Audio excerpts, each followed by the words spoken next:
So ayan, good morning mga bro. Welcome back po sa ating channel mga bro. So bro the Mr. Handyman on YouTube channel and bro the Mr. Handyman on Facebook page mga bro. So tatalakayin natin mga bro kung sa mga tools natin. Meron din kasing hindi alam kung paano ikabit yung mga tools natin, yung guide. Alright mga bro. So meron tayo ditong planer mga bro. So ito yung planer natin. So dalawang bihis ko pa lang ito nagamit mga bro. Alright. So yung planer kasi natin mga bro, napaka-importante po nito, lalong-lalo na kung tayo'y nagdi-DIY sa ating bahay or gagawa tayo ng, kumbaga, gagawa tayo ng hamba sa mga pinto natin. Ayan. So yung unang tutorial natin mga bro regarding sa router, yun po yung pan-design sa mga pinto natin mga bro. So ito naman, ito yung pang diretso sa mga, halimbawa ikikinis mo yung ating kahoy. Alright, so ito yung ginagamit natin mga bro kalimitan. Alright, so ito yung planer kung tatawagin mga bro. So ang planer natin mga bro, ito yung adjust, itong ulo na to. Ito yung adjust sa blade kung pakapal or hindi po. Pag inikot po natin to mga bro, ang na-adjust nito mga bro, itong nasa unahan, ito. Hindi po itong blade mga bro. Alright mga bro.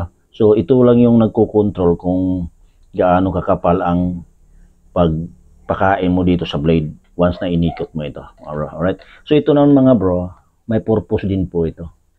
Alright. So yan po yung anuhin natin kung para saan ito. Ito mga bro. Alright mga bro. So sa itong tutorial to mga bro, ito yung para sa mga beginners na pag bumili ng tools na ganito, yung hindi nila alam kung paano ikabit yung ating mga mga bro, itong mga accessories din nito mga bro. Alright mga bro. So ayan, ito kasi mga bro, pag bumili ka nito, dapat merong manual or meron siyang mga accessories, kasi baka mamaya bumili tayo ng ganito, wala palang accessories. Alright mga bro, so mahihirapan po tayo mga bro. Alright, so ito po yung mga accessories ng ating planer mga bro. Ayan. Kung nakikita nyo yan mga bro. Yan. So ito po yung guide. Yan. Ito yung guide ng ating planer mga bro. So ituturo din po natin dito kung paano ikabit ito mga bro. Alright mga bro.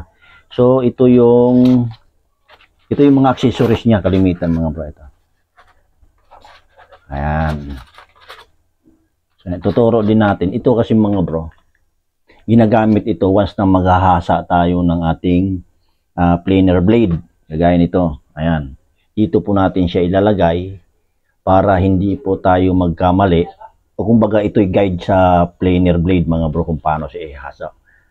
Alright mga bro, ito. Kasi ito kasi dalawa lang yung talim nitong planer natin mga bro.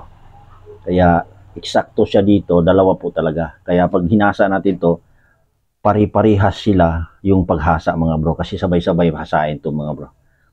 Pari-parihas sila. Kasi meron tayong guide. Ito yung guide tinatawag mga bro. Ayan. Ayan. Alright mga bro. So yan, ito naman ay sukatan niya. Ito. Ayan. So ayan mga bro. Palit-palitan lang ito siya mga bro. Yan. So itong isang accessories natin na to mga bro. Ayan. Babalik na natin siya para sine-explain na natin sa inyo. So itong accessories na to more, ito yung pinaka-tools niya na pantanggal dito mga bro. Ayan. So alam mo naman kasi yung mga ganitong sistema, may possible na masisira siya agad. Kaya bibili na lang po kayo yung kagaya nito na matibay din. Alright, so sakto-sakto yan dito mga bro. Alright, ito po kasi yung accessories niya. Once na bumili kayo ng bago na ganito, kailangan meron kayong sample na ganito para hindi po kayo magkamali mga bro. Alright, so ayan po yung ating tutorial dito sa planer na ito mga bro. Itong planer mga bro, meron kasi silang tinatawag na heavy duty na planer. Alright mga bro, ayan. Ito kasi, pang DIY ko lang to dito sa bahay. So, pwede rin siya gamitin sa project na yung mga light na paggamit kasi yung heavy duty dito talaga mga bro, talagang pangdiinan talaga yon. Alright, kasi kalimitan kasi unang masisira niyan mga bro, either kung ito tatama sa mga sa mga pako or itong belt niya. Ito yung belt niya mga bro. Ayan. Madali lang po kasing maputol ito.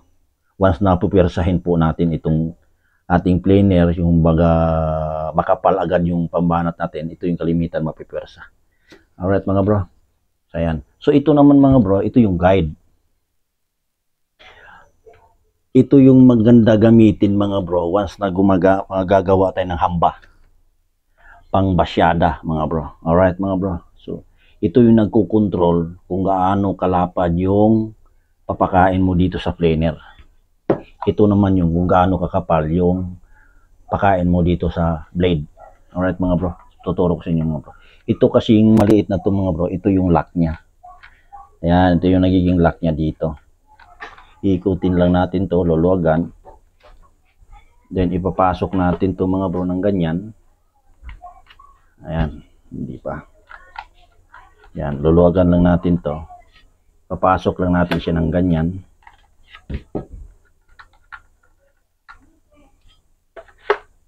Yun mga bro, ayan. Kung makikita niyo yung mga bro, ayan.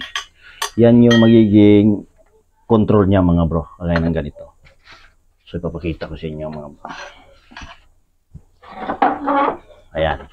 Kung makikita niyo yan mga bro, pansin niyo mga bro. Kung ang gusto mo dito, gagawa ka ng basyada ng hamba. Kung ang gusto mo ay 2 pulgada ang kapal ng hamba, ang kapal ng basyada mo dito mga bro. So ito lang i-adjust mo. Magmula dito, 2 pulgada ka rito, sukat ka dito. Yan, ito lang i-adjust mo.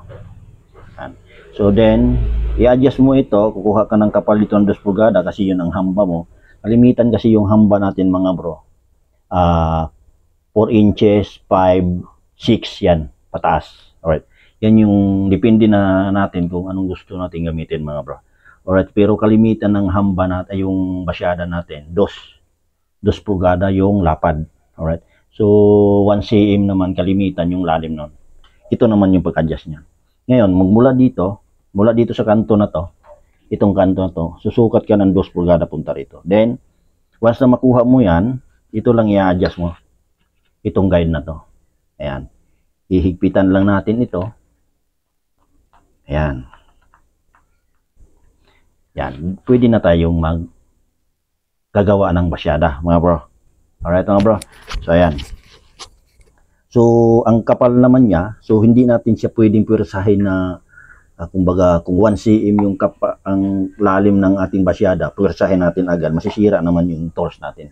Kaya kailangan meron tayong guide na guhit sa basyada para mai-control din natin dito. Ito naman i-adjust niya. Ito. Alright mga bro. Ito kasing guide na to mga bro, napakalaking tulong nito. Alright, kung na mapansin nyo yung mga bro. Kasi once na kahit itulak ko na itulak ng ganyan mga bro, hindi ka nakabado na liliko siya ng ganon, gaganyan. Kasi meron ka ng guide. Alright, so alalayan mo lang siya hawak dito, tutulak mo siya ng ganon. Yan po yung tutorial natin sa mga bro. Itong tutorial na to mga bro sa mga baguhan na ito mga bro. Ayan. So, kung gusto mo namang yung baga i-flat mo yung mismong kabuuan ng kahoy, tanggalin na lang natin to. Yan. Ganyan lang siya. Alright mga bro. So, yan. So, sana may natutunan kayo dito sa ating kunting tutorial mga bro sa ating mga baguhan. Paki-follow naman or paki-subscribe yung YouTube channel natin mga bro sa Bro the Mr. Handyman. So, at saka paki-share na rin po para makarating naman doon sa ating mga kasamang construction worker na yung hindi pa po nila alam. Alright mga bro. Alright, so maraming salamat mga bro sa papanood nyo sa aking YouTube channel, sa aking Facebook page. So thank you so much. Thank you. At bye-bye.